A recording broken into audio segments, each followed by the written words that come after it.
তানিয়ার নতুন বাসায় ওঠার আজ ৩ দিন। শহরের ব্যস্ততা থেকে দূরে, পুরনো একটা দোতলা বাড়ি। দেখতে সুন্দর, কিন্তু অনেক দিন খালি ছিল। রাতে ঘুমোতে গেলে সব ঠিকই থাকে, কিন্তু মাঝরাতে ঘুম ভেঙে যায়। ঘড়িতে বাজে ৩:১৫। বারান্দা থেকে হালকা শব্দ আসছে, চলাফেরা করার মতো। ভয় পেয়ে তানিয়া পর্দা সরিয়ে দেখে একজন দাঁড়িয়ে আছে গেটের বাইরে, এক দৃষ্টিতে তাকিয়ে আছে। পরদিন বাড়িওয়ালাকে জানায়, উনি শুধু বলেন, বাড়িটা পুরনো, অনেক গল্প শুনবেন, পাত্তা দিয়েন না। রাতে আবার ৩:১৫। এবার দরজার সামনে ছায়া, স্পষ্ট দুটো পা দেখা যাচ্ছে নিচে। দরজা খোলার আগেই ছায়া মিলিয়ে যায়। তানিয়া আতঙ্কে রাত কাটায়। তৃতীয় রাত। এবার সে সিদ্ধান্ত নেয় ভিডিও ক্যামেরা সেট করবে। পরদিন ভিডিও দেখে শিউরে ওঠে। সে ঘুমিয়ে থাকার সময় কেউ ধীরে ধীরে ঘরের ভেতর হেঁটে বেড়াচ্ছে, কখনো মাথার কাছে দাঁড়িয়ে, কখনো দেয়ালে হাত রেখে কিছু একটা আঁকছে।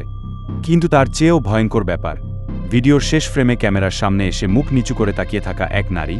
তার চোখ নেই, মুখে বউ। পুলিশ ডাকে তানিয়া, কিন্তু ভিডিও করাপ্ট হয়ে গেছে, কিছুই দেখা যায় না। এবার দরজার কাছে শুধু ছায়া না, কাপা গলায় একটা আওয়াজ শোনা যায়, তোর জায়গা আমায় ফেরত দে। পুলিশ ডাকে তানিয়া, কিন্তু ভিডিও করাপ্ট হয়ে গেছে, কিছুই দেখা যায়। নপরদিন সকালে প্রতিবেশীরা দেখে দরজা খোলা, তানিয়া নেই। ঘরের দেয়ালে লেখা, আমি ফিরে এসেছি। পার্ট 2 দেখতে চাইলে কমেন্ট করেন। ভিডিওটি কেমন লাগলো? ভালো লাগলে অবশ্যই সাবস্ক্রাইব করবেন।